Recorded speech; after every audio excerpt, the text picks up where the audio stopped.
चूहे की शादी। ये बहुत दिनों पहले की बात है कि एक बार एक मोटा लंबा चूहा भारी बारिश में फंस गया। वो अपने घर से बहुत दूर था, सो उसने बारिश से बचने के लिए कुछ करना शुरू किया। जल्दी ही उसने एक अच्छा सा बिल खोद लिया। बस वह उसमें घुस गया और सूखा सूखा बैठा रहा, जबकि बाहर बारिश की बूंदें टप टप गिरती रहीं और सड़क पर छोटे छोटे तालाब बनाती रहीं। जब वह अपना बिल खोद रहा था तो उसको एक बहुत ही सूखी जड़ का टुकड़ा मिल गया, जो जलाने के लिए बहुत ही ठीक था। क्योंकि चूहे बहुत ही सोच समझकर खर्च करने वाले होते हैं, सो उसने वह टुकड़ा अपने मुंह में दबा लिया ताकि जब वह अपने घर जाए तो वह उसको अपने घर ले जाए। बारिश खत्म होने के बाद वह अपने घर चला। उसके मुंह में वह जड़ का टुकड़ा था और वह पानी के छोटे छोटे तालाबों से बचकर चला जा रहा था। रास्ते में उसने देखा कि एक बूढ़ा आग जलाने की कोशिश कर रहा है और कुछ बच्चे एक गोले में खड़े खड़े रो रहे हैं। चूहा बहुत ही दयालु था। वह बोला, हे भगवान, यह ऐसी भयानक आवाज कहाँ से आ रही है और यह मामला क्या है? सो वह उस बूढ़े के पास गया और उससे पूछा कि क्या बात है। बूढ़ा बोला, ये बच्चे भूखे हैं और अपने नाश्ते के लिए रो रहे हैं, पर ये लकड़ियों सीली हुई है, इसलिए इनसे आग ही नहीं जल पा रही है और इसीलिए मैं इनके लिए रोटी भी नहीं बना पा रहा हूँ। अच्छे स्वभाव वाला चूहा बोला, अगर केवल यही आपकी परेशानी है तो शायद मैं आपकी कुछ सहायता कर सकता हूँ। आप मुझसे ये सूखी हुई जड़ ले लीजिए और मैं दावे के साथ कह सकता हूँ कि यह सूखी हुई जड़ जल जाएगी, फिर आप इस पर अपने बच्चों के लिए रोटी बना पाएंगे। गरीब आदमी ने उसको बहुत धन्यवाद दिया, उससे सूखी हुई जड़ ले ली और उसकी मेहरबानी और जड़ के बदले में उसको मले हुए आटे का एक कौर दिया। चूहा अपना इनाम लेकर वहां से यह सोचता हुआ चला गया, ओह मैं भी कितना खुशकिस्मत हूँ और चतुर भी कि एक पुरानी सड़ी हुई लकड़ी के बदले में मैंने 5 दिन का खाना ले लिया। वाह वाह, अगर किसी के दिमाग हो तो बस कहना ही क्या है। उसने अपने उस खाने को अपनी छाती से लगा लिया और चलता गया। चलते चलते वह एक कुम्हार के पास से गुजरा, जहाँ कुम्हार अपना चाक अपने आप ही घूमता छोड़कर अपने 3 बच्चों को चुप करने की कोशिश कर रहा था, जो इतना चीख चीख कर रो रहे थे जैसे कि वे फट जाएंगे। चूहे ने ये देखा तो उसके मुंह से निकला, हे भगवान, कितना शोर है। भगवान के लिए आप मुझे बताएं कि ये बच्चे क्यों रो रहे हैं। कुम्हार ने कुछ परेशान होकर कहा, शायद ये भूखे हैं। इनकी माँ आटा खरीदने के लिए बाजार गई है, क्योंकि हमारे घर में बिल्कुल भी आटा नहीं है। अब जब तक वह आटा लेकर नहीं आती मैं न तो काम कर सकता हूँ और न आराम कर सकता हूँ। चूहा बड़ी शान से बोला, बस इतनी सी बात है तो मैं तुम्हारी सहायता कर सकता हूँ। लो यह मला हुआ आटा लो और जल्दी से इसकी रोटी बना लो और बच्चों को खिला दो। बच्चे चुप हो जाएंगे। वह आटा पाकर कुम्हार तो बहुत खुश हो गया। उसने उसकी मेहरबानी के लिए उसे धन्यवाद दिया और उसे बदले में एक बहुत अच्छा पका हुआ घड़ा दे दिया। चूहा अपने आटे के बदले में इतना बड़ा घड़ा लेकर बहुत खुश हुआ।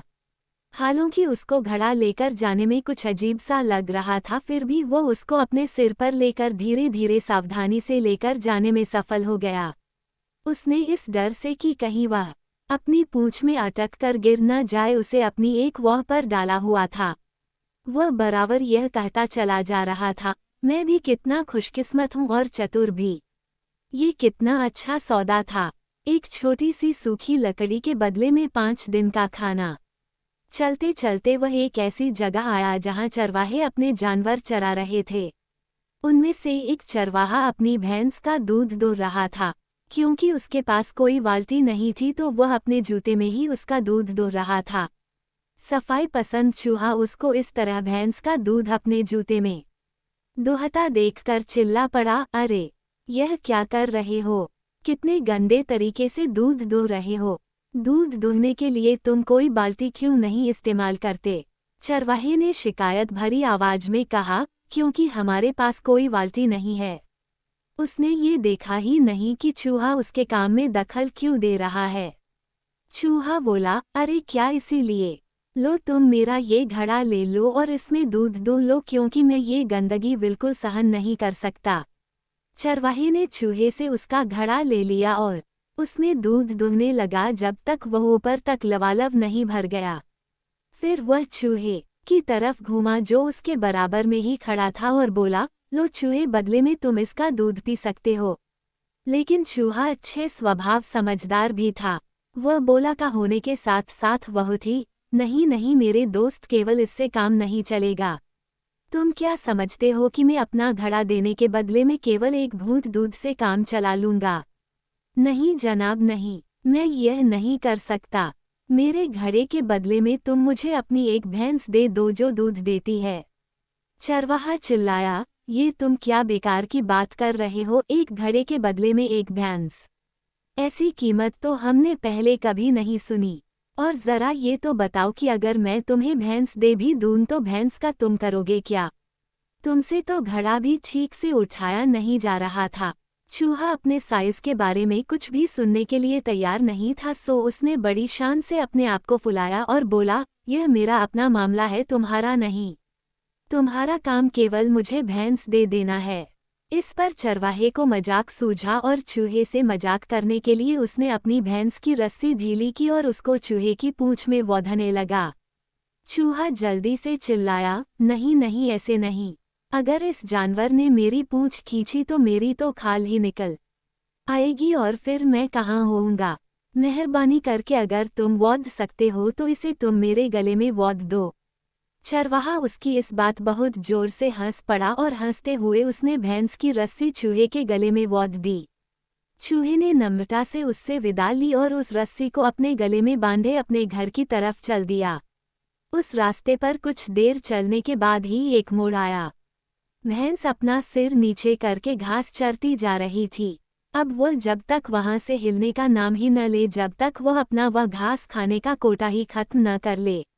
और अगर उसे फिर कहीं दूसरी जगह घास दिखाई दे जाए तो वह उसकी तरफ चल दे।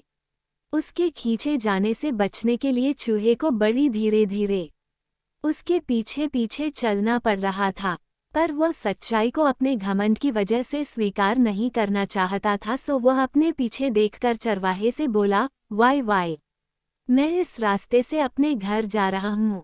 ये रास्ता थोड़ा लंबा है पर इसमें छाया बहुत है।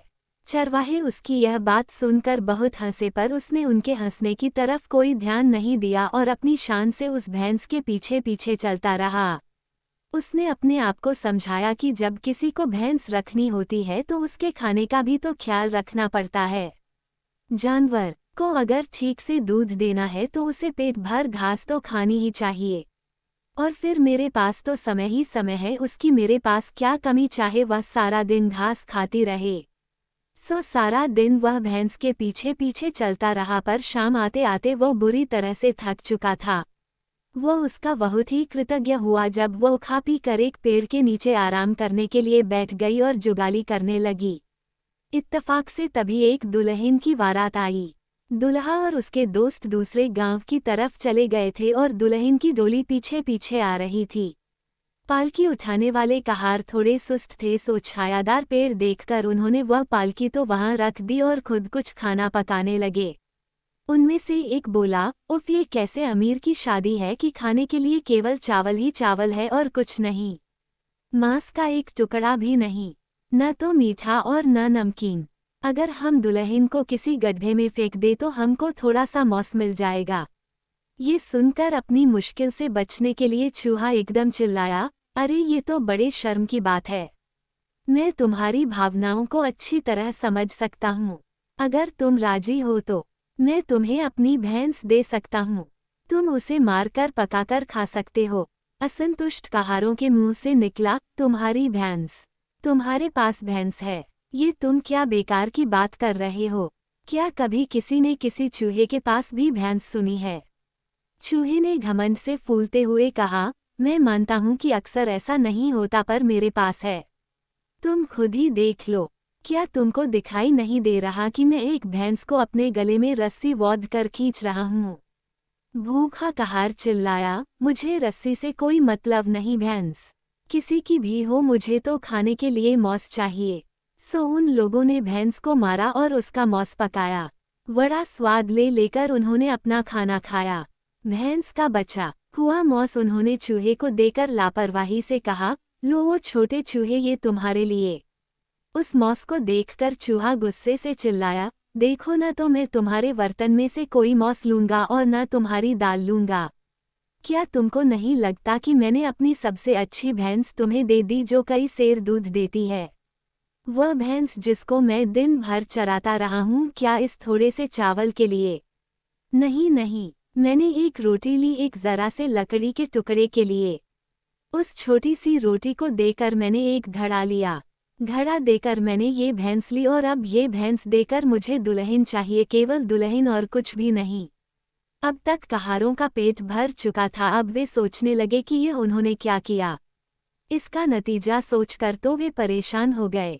फिर उन्होंने सोचा कि यही सबसे अक्लमंदी का काम होगा कि वे वहां से जल्दी ही भाग जाएं। उन्होंने दुल्हन को पालकी में बैठे वहीं छोड़ा और वहां से अलग अलग दिशाओं में भाग गए। चूहे ने सोचा कि अब तो वह मालिक हो गया। वह पालकी की तरफ बढ़ा और उसका पर्दा एक तरफ खिसका कर कई बार उसको सामने झुककर अपनी सबसे मीठी आवाज में उससे पालकी में से बाहर आने के लिए कहा। उसने बाहर झोंक कर जो देखा तो उसकी तो समझ में ही नहीं आया कि वह हंसे या रोए। पर इस समय इस जंगल में उसके लिए कोई भी साथ, चाहे वह चूहे का ही क्यों न हो, अकेले रहने से कहीं अच्छा था। सो वह बाहर निकल आई और अपने गाइड के पीछे पीछे चल दी। चूहा उसको लेकर जल्दी जल्दी अपने बिल की तरफ चल दिया। जब वह अपनी सुंदर दुल्हन को अपने घर लिए जा रहा था, जो अपनी कीमती पोशाक और चमकते गहनों में किसी राजा की बेटी जैसी लग रही थी, वह अपने मन में सोचता जा रहा था, मैं कितना चतुर हूँ, मैंने कितना अच्छा सौदा किया। जब वह अपने बिल के पास पहुंचा चूहा, तो वह बड़ी इज्जत के साथ 2 कदम आगे जाकर दुल्हन से बोला, आइए मैम, मेरे गरीब खाने पर पधारें। आइए अंदर आइए, रास्ता थोड़ा अंधेरा है, मैं आपको रास्ता दिखाता हूँ। ये कहकर वह घर के अंदर पहले घुसा। कुछ दूर जाने के बाद जब उसने देखा कि दुल्हन उसके पीछे नहीं आई, तो वो उसको चिढ़ाते हुए बोला, अरे आप मेरे पीछे पीछे क्यों नहीं आई? क्या आपको यह नहीं मालूम कि इस तरह से पति को इंतजार करवाना कितनी खराब बात है? वह सुंदर दुल्हन मुस्कुराकर बोली, मगर जनाब मैं इस छोटे से छेद में नहीं आ सकती। ये सुनकर चूहा थोड़ा खौसा और एक पल सोचकर बोला, आपके कहने में कुछ सच्चाई तो है। आप बहुत बड़ी हैं, मुझे लगता है कि मुझे आपके लिए किसी जगह छप्पर डालना पड़ेगा। आज की रात आप किसी तरह उस जंगली अलूचे के पेड़ के नीचे गुजार ले, मैं कल आपका इंतजाम कर दूंगा। दुल्हन ने कहा, पर मुझे तो भूख भी बहुत लगी है। चूहा बोला, ओह लगता है आज सभी भूखे हैं, पर यह काम मैं आपके लिए बहुत जल्दी कर सकता हूँ। एक पल में मैं आपके लिए खाने का इंतजाम करता हूँ। कहकर वह तुरंत ही अपने बिल में घुस गया और एक पल में ही बाजरे का एक भुट्टा और सूखी हुई मटर का एक दाना लेकर बाहर आया और बोला, देखिए कितना बढ़िया खाना है। दुल्हन ने भुना भुनाते हुए कहा, मैं यह नहीं खा सकती, ये तो मेरे एक कौर के बराबर भी नहीं है। मुझे एक बर्तन भर कर चावल चाहिए, केक चाहिए, मीठे अंडे चाहिए और साथ में मिठाई चाहिए। अगर मुझे ये सब नहीं मिला तो मैं तो मर जाऊंगी। ये सुनकर चूहा गुस्से में चिल्लाकर बोला, आप कैसी परेशान करने वाली दुल्हन हैं? आप कुछ जंगली अलूचे क्यों नहीं खा लेती? दुल्हन रोते हुए बोली, मैं जंगली अलूचे नहीं खा सकती, कोई भी उन्हें खाकर नहीं रह सकता। इसके अलावा वे अभी पके भी नहीं हैं और मैं उन तक पहुंच भी नहीं सकती। चूहा चिल्लाया, ये सब बेकार की बात है। वे कच्चे हैं या पके हैं, जैसे भी हैं, आज की रात तो आपको वही खाने पड़ेंगे। कल आप उन्हें टोकरी भरकर तोड़ लेना और बाजार में बेचकर उस पैसे से मन भरकर मीठे अंडे और मिठाई खरीद लेना। सो अगली सुबह चूहा पेड़ पर चढ़ा और फल लगी डंडियों को कुतर कुतर कर तोड़ता रहा, जब तक फल उस डंडी से टूटकर नीचे दुल्हन के दुपट्टे में नहीं गिर जाता। उन अधकचरे फलों को लेकर दुल्हन बाजार गई और वहां आवाज लगाकर बेचती फिरी, हरे अलूचे ले लो, हरे अलूचे ले लो, मैं राजकुमारी हूँ और चूहे की पली भी हूँ। ऐसी आवाज लगाते हुए जब वह राजा के महल के पास पहुंची तो उसकी माँ रानी ने उसकी यह आवाज सुनी तो उसने अपनी बेटी की आवाज पहचान ली। वह तुरंत ही बाहर निकलकर आई और फिर अपनी बेटी को भी पहचान लिया। महल में उसके मिल जाने की बहुत खुशियां मनाई गईं, क्योंकि हर आदमी यही सोचता था कि उसको कोई जंगली जानवर खा गया है। इस खुशी के बीच चूहा जो अब तक राजकुमारी का पीछा कर रहा था उसको कुछ देर तक कुछ दिखाई नहीं दिया तो चिंता करने लगा और महल के दरवाजे तक पहुंच गया। वहां जाकर उसने एक छोटी सी डंडी उठाई और उससे दरवाजे को पीटना शुरू किया। वो गुस्से से चिल्लाया, मेरी पत्नी को वापस करो। इसको मैंने न्यायपूर्वक सौदा करके खरीदा है। एक डंडी देकर मैंने एक रोटी खरीदी। एक रोटी देकर मैंने एक घड़ा खरीदा। एक घड़ा देकर मैंने एक भैंस खरीदी और एक भैंस देकर मैंने ये दुल्हन खरीदी। अब ये दुल्हन मेरी है, मेरी पत्नी, मुझे वापस करो। बूढ़ी रानी हंसकर दरवाजे में से बोली, ओ मेरे दामाद जी, यह सब तुमने क्या शोर मचा रखा है, और वह भी बिना किसी बात के। तुम्हारी पत्नी को कौन लेकर भागना चाहता है, बल्कि हम तो तुम्हें पाकर बहुत गर्व का अनुभव कर रहे हैं। मैंने तो तुम्हें दरवाजे के बाहर इसलिए इंतजार करवाया क्योंकि मैं तुम्हारे स्वागत के लिए कालीन बिछवा रही थी ताकि हम सब तुम्हारा शान से स्वागत कर सकें। ये सुनकर चूहे का गुस्सा थोड़ा ठंडा पड़ गया और वह धीरज से बाहर इंतजार करने लगा और चालाक रानी उसके स्वागत की तैयारी करने लगी। उसने एक स्टूल के बीच में एक छेद करवाया और उस स्टूल के नीचे एक गर्म लाल पत्थर रख दिया। फिर उस सबको एक कसीदाकारी किए गए कपड़े से ढक दिया। ये सब करके वह बाहर दरवाजे पर गई और उसने चूहे का बड़ी इज्जत के साथ स्वागत किया। वो उसको अंदर लेकर आई और स्टूल की तरफ ले जाते हुए उससे उस स्टूल पर बैठने के लिए कहा। चूहा मन ही मन खुश होते हुए स्टूल पर चढ़ते हुए बोला, ओह मैं कितना होशियार हूँ। मैं तो रानी जी का दामाद हूँ। अब मेरे पड़ोसी मेरे बारे में क्या सोचेंगे कि मैं कितना बड़ा आदमी हूँ। पहले तो वह स्टूल के किनारे पर बैठा पर वह जगह भी उसको काफी गर्म लगी। उसके बाद वो कुछ इधर उधर होते हुए बोला, सासू जी, आपका घर कितना गर्म है। मैं जो भी चीज छूता हूँ वो मुझे जलती हुई सी लगती है। चालाक रानी बोली, तुम वहाँ हवा से बचे हुए हो मेरे बेटे, इसलिए तुम स्टूल पर थोड़ा बीच की तरफ बैठो, तब तुम्हें कुछ ठंडी हवा लगेगी। पर उसने ऐसा नहीं किया क्योंकि वहां गर्मी इतनी बढ़ गई थी कि उसकी पूंछ और पूंछ के वाल काफी गर्म हो गए थे। वह तुरंत ही वहां से कूदा और यह कहते हुए भाग गया कि अब आगे से वो कभी कोई सौदा नहीं करेगा।